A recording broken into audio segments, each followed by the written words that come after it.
Ho, ho, ho! Hello there! We have a new story for you today. Elf number one, please. Here you go, Santa. Thank you, elf number one. Okay, this one is called Wake Up Dormouse, Santa Claus is Here. And it's by Eleanor Schmid. And you can see it here in case you would like to purchase it or rent it from the library, something like that.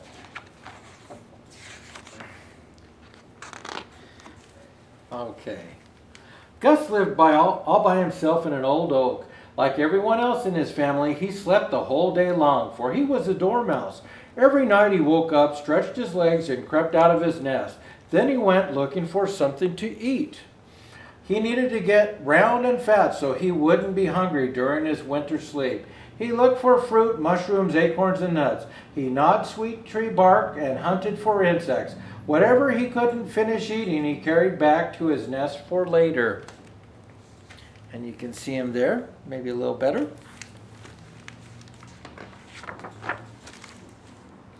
In the fall, when the nights and the days grew cold, Gus would curl up in his nest like all the other dormice and sleep until spring. And so every year Gus slept through the visit of Santa Claus. He only knew of him from the stories he heard from the other animals in the forest. This year, Gus wanted to meet Santa Claus too, just for once in his life. If he only knew how to keep awake. Maybe if he ate a little less. Maybe if he just napped a little. He curled his tail tightly around himself, laid his paws on his tummy, closed his eyes, and dreamed a quick dream.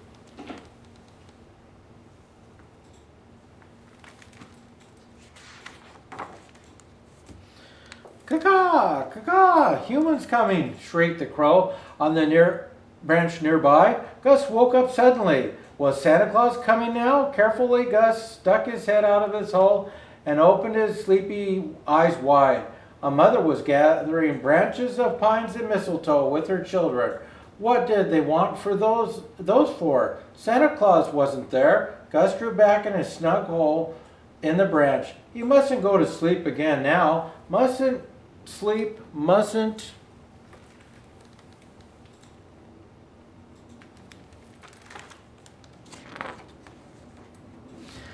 Thrr, thrr, thrr. Gus was startled out of his sleep. A woodpecker was boring a hole in his tree just above his nest. Has Santa Claus been here yet? Gus asked quickly. The woodpecker shook his head and kept on drilling. Do you know when he's coming? Gus asked.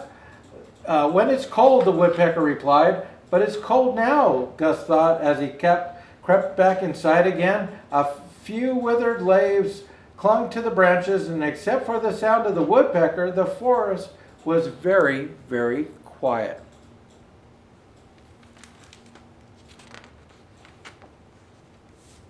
It was nearly dark. Something rustled on the ground. A squirrel ran up the tree and begged Gus for an acorn. I can't find my food, he said, and I'm hungry. Gus gave him an acorn. Have you seen Santa Claus, he asked. I don't want to miss him this time. The other animals are awake in the winter and get to see him, but I'm always asleep and I don't know when he comes.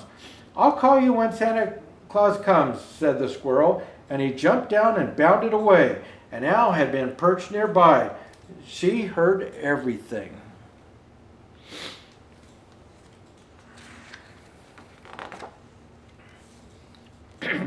Gus shivered. He snuggled down into his nest again. Outside it got colder and colder. The wind whistled and tore through the dry leaves. It shook the trees, but Gus didn't wake up.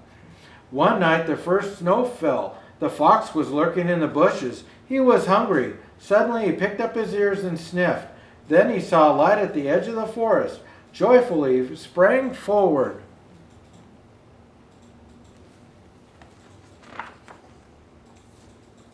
Santa Claus was trudging through the snow with his donkey.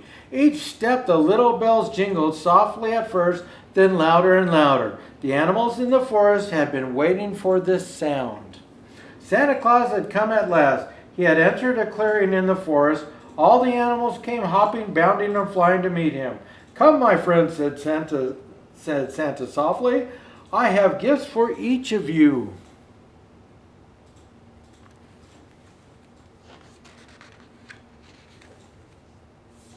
Santa took a fat sock off the donkey's back and opened it. He pulled out carrots and red apples and bread. The animals came closer, waiting for their food.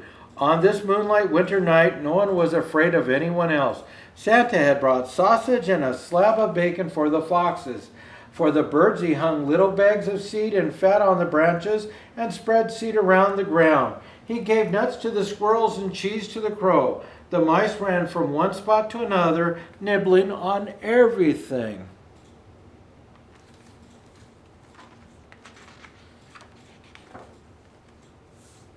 At last Santa Claus sat down wearily. "Have you all had enough?" he asked. "Did I forget anyone?" The squirrel cocked his ears and waved his tail back and forth. He had promised someone something, but now he had forgotten what it was. Uneasily, he looked from one animal to another. Somewhere in the distance, the owl hooted.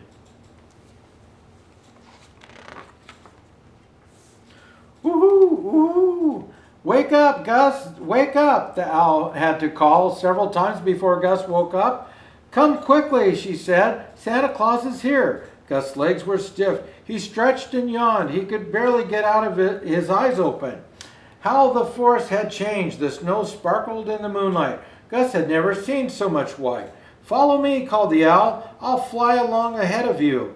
Gus felt as if he were in a dream as he leaped from branch to branch. I don't even think you could see him in the snow-covered branches.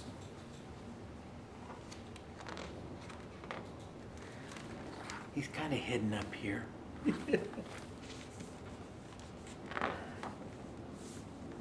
Santa Claus looked up the tree and stretched his arms up to Gus. The little Dormouse's heart beat wildly. He jumped. Warm hands held him and a friendly face was looking down at him. "Gus, I was waiting for you. Now here you are with me," said Santa Claus with a laugh as he stroked him gently. Then he fished in his pocket and gave him dried apples, pears, and plums. Gus nibbled contentedly. He was so happy.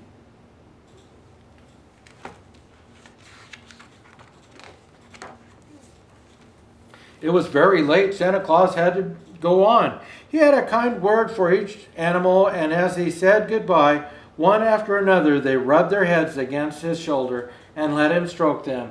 Then softly the animals left the clearing. For a long time the woods rustled, fluttered, snapped until each animal and bird had settled into his own place again. Only Gus the Dormouse did not go home to his own nest. He had crept into Santa Claus's pocket and happily fallen asleep there.